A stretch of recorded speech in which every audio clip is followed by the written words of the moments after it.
Hello, I'm Jacob Leday. Hi, I'm Matthew Carlson, and this is our project for search and rescue drones. In an emergency situation, the lack of time, personnel, and equipment are the limiting factors for search and rescue operators to find and search for lost individuals in difficult terrain, such as mountainous areas or dense woodlands. Search and rescue operators teams will be the direct consumer or customer of the product that we are developing. Governmental associations or lawmakers will be the indirect customers, as they would be the purchasers or buyers of the product. Okay, so some of the design requirements for the concept. First would be visibility. The design must identify obstacles and provide means of avoidance. The design must also be a lightweight construction. The design must also contain versatility, be compatible with other mission environments, depending on what the operator wants. Also, compatibility within sensors and batteries. Verbal communication is also a necessity between the operator and the individual person in need. The battery life also must be adequate for long duration missions. My idea for this project comes more along the lines of a traditional drone seen in today's market. Its key features are an outer protective ring, as can be seen here, 4 propellers, an antenna and speaker to promote radio communications between search and rescue parties and people in distress. It comes equipped with an ultrasonic distance sensor in order to detect obstacles and potentially people if close enough, and features interchangeable arms to offer more versatility to the user and parties. To begin the electrical design aspect of this product, we will start with the FM transmitter. Its key components are 2 resistors, one at 22 kiloohms and one at 2.20 kiloohms. It has 2 100 nanofarad capacitors, one 30 picofarad capacitor, one 10 picofarad capacitor. It has one polarized capacitor with 120 picofarad capacitance and a voltage rating of 16. It has one NPN transistor, features one small breadboard, and its power source is one 9-volt battery. The next part of the electrical design will be the DC motors. There are 4 individual DC motors. The main components of this circuit are 1 Arduino Uno R3 power source, 2 NPN transistors, 2 1 kiloohm resistors, 2 diodes, and 1 small breadboard. The final part of the electrical design is the ultrasonic distance sensor, which is comprised of 1 Arduino Uno R3 power source and 1 ultrasonic distance sensor. For the coding and flowcharts behind this product, we will first look at the DC motors. Since there are 4 individual DC motors, they must all be able to function individually in order to counterbalance for winds of gust and stability and turning. As can be seen in the flowchart, the DC motors will first detect if there is a location or direction specified by the user. If not, it will ask the user for a command and then repeat that loop. If there is a location or direction specified by the user, the program will adapt to this user input and manipulate the motors accordingly.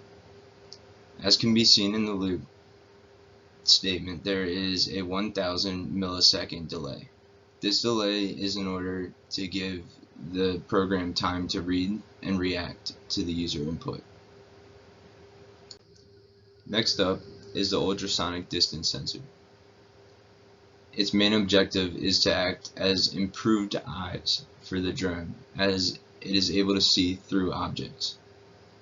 It is first initiated once the drone is in flight and processes its initial images.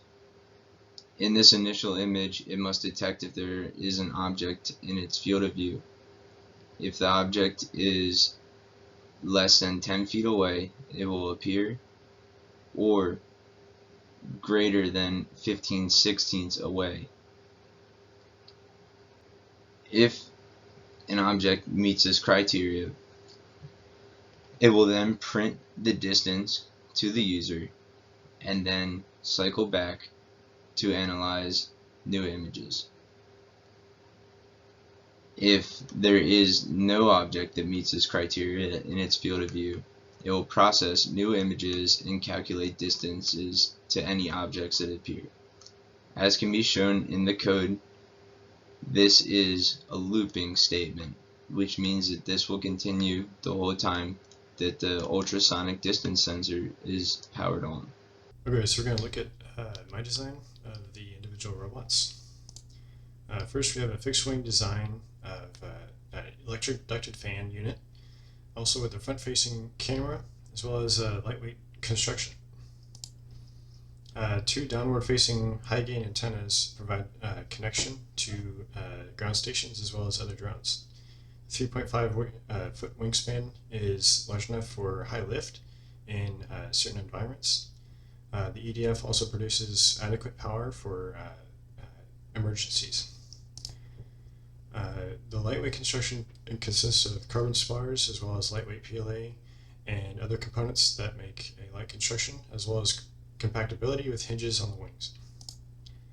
The 300-degree view camera also provides adequate surveillance of the ground and also possible target areas. Two roll axis servos on each of the wings provide control and the roll axis, as well as two downward facing IR sensors provide obstacle avoidance. On the interior, we have a battery, micro servos, as well as receivers and transmitters to send and receive data between each of the drones, as well as the control station. So as you can see in this slide, we have the main power and control circuit, which shows the receiver, as well as the EDF fan, and 4 microservos that will be placed throughout the fuselage and airframe. There's also a 4,000 milliamp battery, which is connected to an ESC that is connected to the receiver. Okay, so in this slide we have a motor thrust circuit, which shows how the potentiometer and an L293D motor controller can control the thrust or RPM of the DC motor. Okay, so in this slide we have an infrared motion sensor, which detects infrared glow of the target by using a PIR or infrared sensor, which lights up a blue LED if there's a possible detection of infrared glow. Next, we have an obstacle avoidance circuit, which shows an ultrasonic sensor, which detects if an obstacle is within a certain range of the aircraft, as to avoid it. Okay, so next we're going to go through the flowcharts for each circuit. First, we have the motor thrust circuit, where if the throttle input is greater than 0, the motor thrust is assigned to that input. And we can see the code here for that. It's the same process of checking if the motor input, the throttle input is above 0, and it will be set to that input. Next, we have the infrared motion sensor circuit, or flowchart for that. If the signal is greater than 100, or is a base value, the light level for the LED will signal a possible detection. And so this code displays that same process. Next, we have the obstacle avoidance flowchart, which shows how if the distance to any object is greater than 20 inches or so, in this case, the aircraft will turn right and the servo will move. This also shows the code for that, how that servo will move if the target is within 20 inches of the aircraft. Okay, as we can see in this slide, I'm going to play a video here of the circuit of the transmitter and the receiver displaying their operations. So as you can see here, this is the transmitter telling the receiver what to do with the servos and which position they're supposed to be going to. Same with the motor. The EDF also gets responses from the receiver through the transmitter's output. Okay, so in this slide we have the collective behavior of the swarm. As you can see, that the position, airspeed, possible target, identification, as well as new search locations, downed aircraft, or target location in the coordinate system can be all sent between each the transmitter and also each drone. Here we can see the collective behavior operations through the flowchart. First we initialize the search pattern, and the next task would be to find a target. If a possible target is found, that information will be sent to the central hub for further identification. If the target is correct, the information will be sent to the target through verbal communication through the speaker. If there are any more possible targets, the search loop will reinitiate. If there are no more targets, then the drones will return to base. The two drones and our swarm as a whole offer a multitude of benefits. They are cost efficient when compared to our competitors. The average cost of materials and technology to create one of our drones is around $2,000 to $2,500. When compared to the top 3 competitors in our market, the average of their single drone and single model of a drone is around $7,000 plus. Though it is originally marketed to assist search and rescue teams, this can assist anybody trying to do any recon or scouting missions. It also deduces the risk involved of having many team members in the same location during bad weather on these search parties by requiring less people to operate more drones. The drones themselves are compact and lightweight, which will assist teams on reaching different climates and different terrains. It is also very versatile due to the two designs being individually functioning but designed to work together. The scouting drone can offer great bird's eye view input, while the worker drones have the protection and durability to get into the tough areas that are required during these missions. After consulting with Matthew, we both agreed that this project offered irreplaceable experience in effective collaboration. We learned to open a separate text channel for our input to each other, only inserting pertinent information, which led to a bunch of decrease in confusion and time spent deciphering through previous chat. However, one thing that we both agreed that we could learn and will implement in future projects and groups is reaching out to less active members from the very beginning, promoting more comfortability and more willingness on their end to reach out for assistance. In summary, our product is entering a very young and underestablished market. Though individual drones and their designs have a very well established market, our product is not an individual drone. Our product is two designs of a drone meant to be used with multiple copies of each one in a swarm.